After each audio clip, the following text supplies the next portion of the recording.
Salam sehat, salam jumpa, sukacita bisa berjumpa dengan saudara walaupun dalam renungan singkat. Dan hari ini saya tampilkan topik yang baru, yaitu pelayanan kasih. Topik ini seri 1, saudara, dengan topik pelayanan kasih untuk menambah renungan kita yang diambil saat ibadah raya. Jadi ini ada 2 renungan tiap hari yang kita terima. Yang pertama, renungan yang diambil dari ibadah raya yang dibahas tiap hari dari hari Senin sampai hari Sabtu. Dan ini adalah topik tambahan, yaitu pelayanan kasih. Dasar firman Tuhan 2 Korintus 8 ayat 1 sampai 15.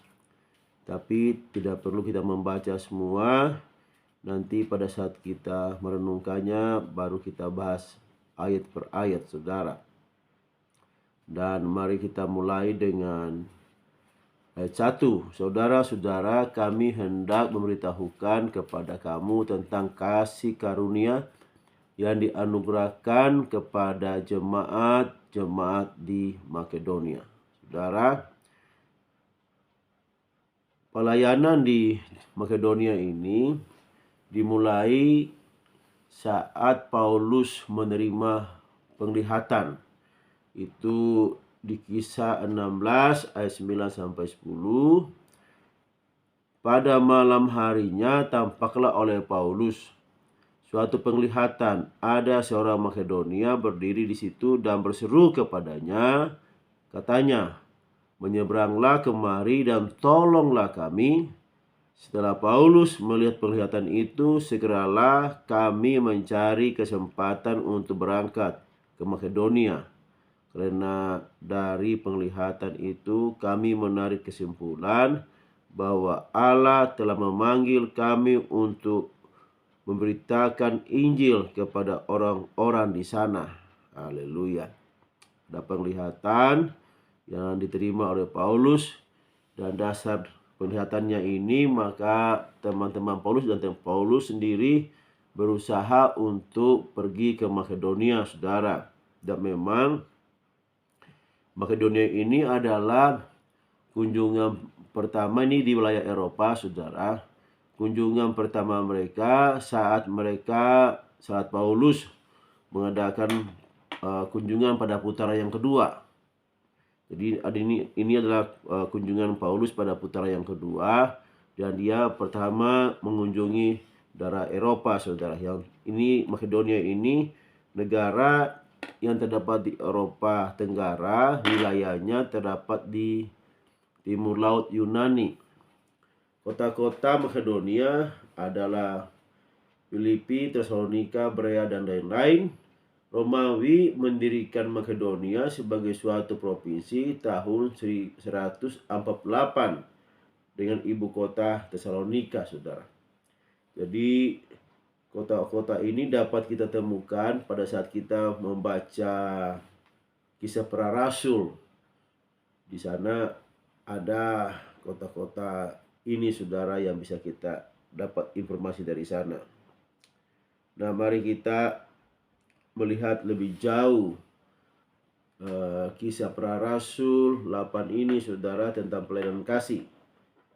Dikatakan jemaat Makedonia karena ada beberapa kota dan mereka telah menerima kasih karunia dari Allah Bapa dalam Yesus Kristus.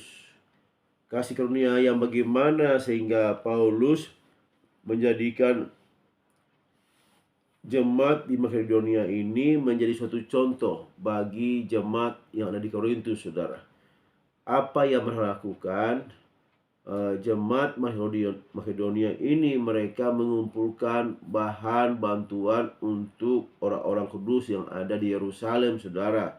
Dan apa yang dilakukan oleh jemaat Makedonia ini, saudara, menjadi contoh yang disampaikan kepada jemaat-jemaat yang ada di Korintus. Contohnya seperti ini, jemaat Makedonia melakukan, kamu juga harus melakukan, saudara. Itu yang disampaikan kepada jemaat Korintus.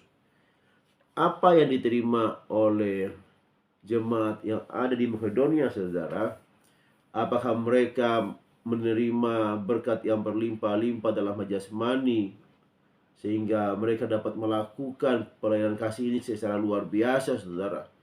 Apakah mereka dapat sesuatu yang Tuhan berikan dalam bentuk-bentuk berkat materi dalam hidup mereka? Nah, mari kita akan melihatnya apa yang ada yang terjadi di jemaat Makedonia ini, sehingga Paulus memberikan contoh kepada jemaat di Korintus. Oh, seperti inilah jemaat Makedonia. Apa yang mereka lakukan itu sungguh luar biasa, saudara. Nah, untuk lebih jauh kita boleh membaca di ayat yang kedua, saudara. Ayat yang kedua.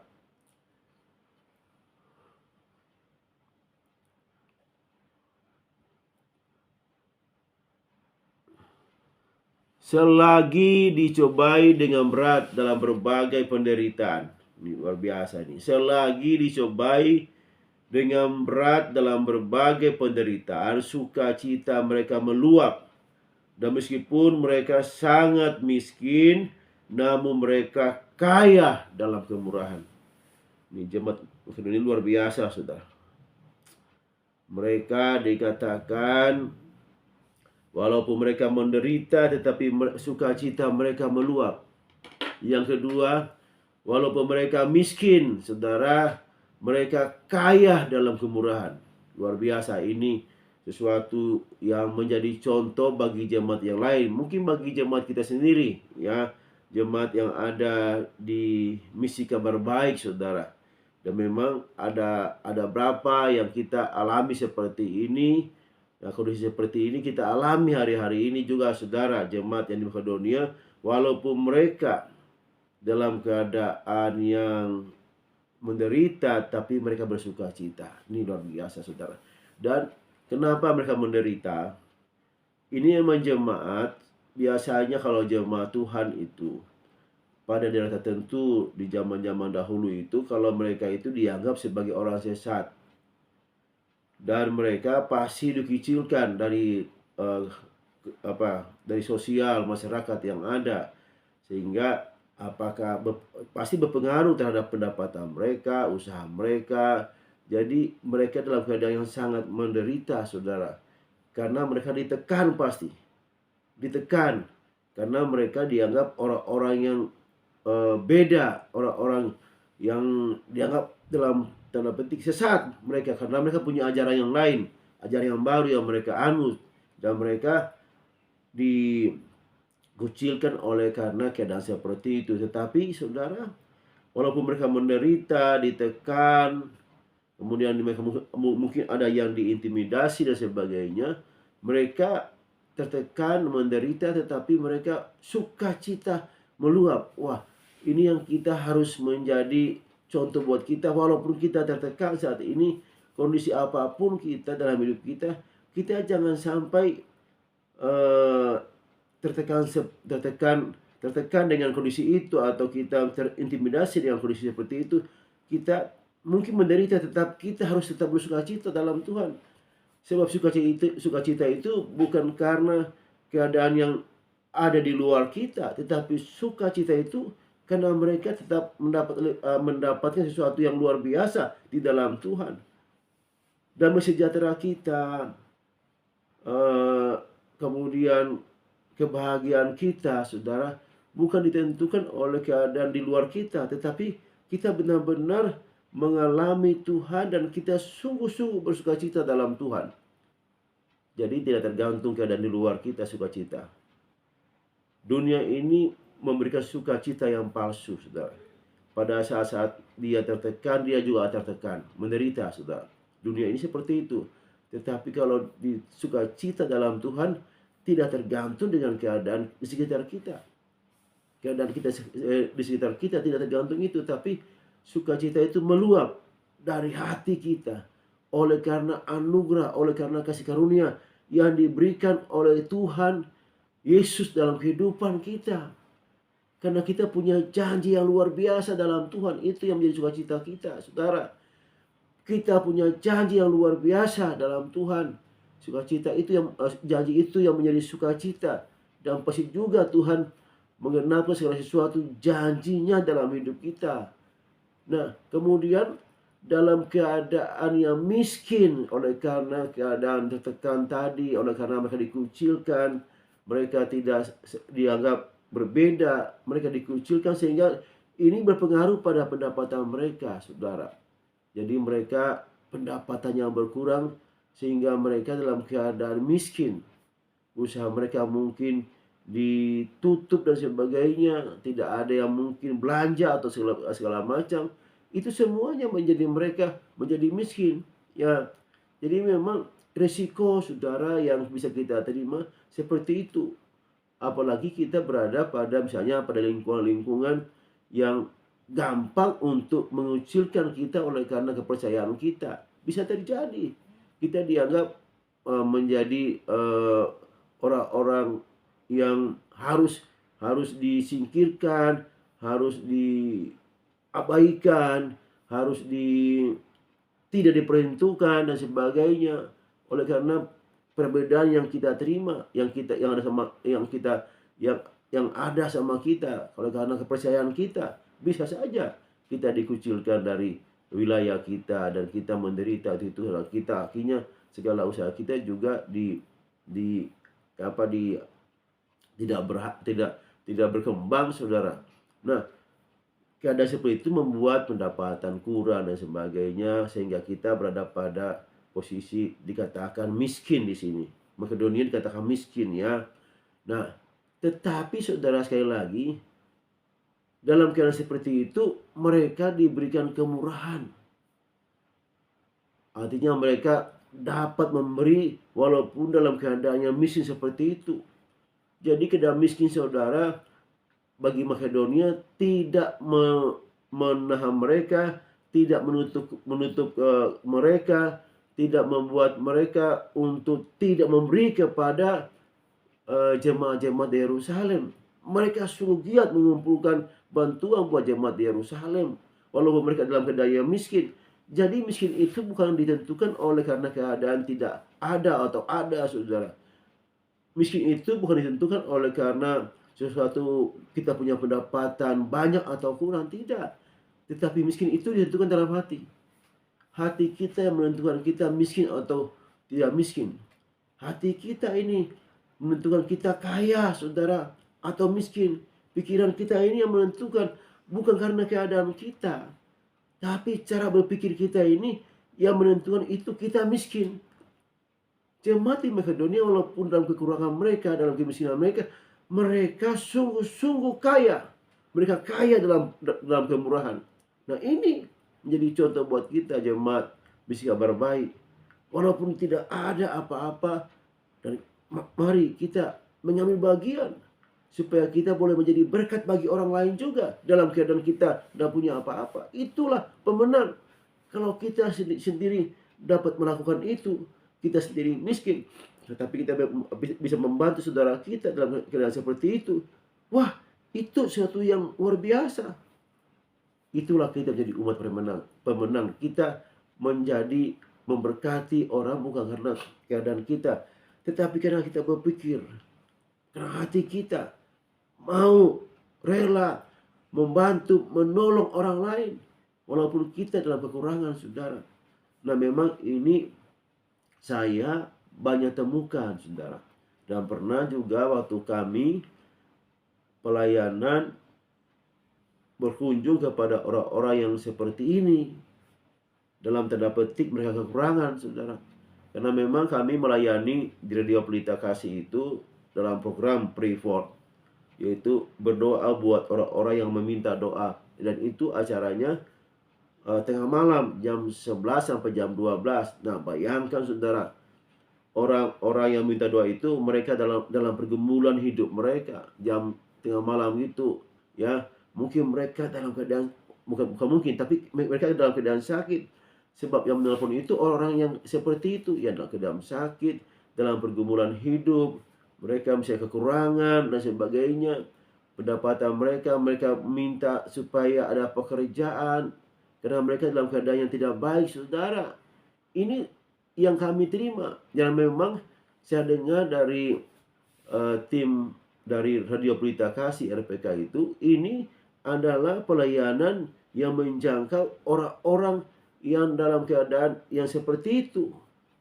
Mungkin kalau kita kaya, kita tidak akan berdoa, tidak akan meminta doa, saudara, karena kita punya persediaan untuk beli makanan.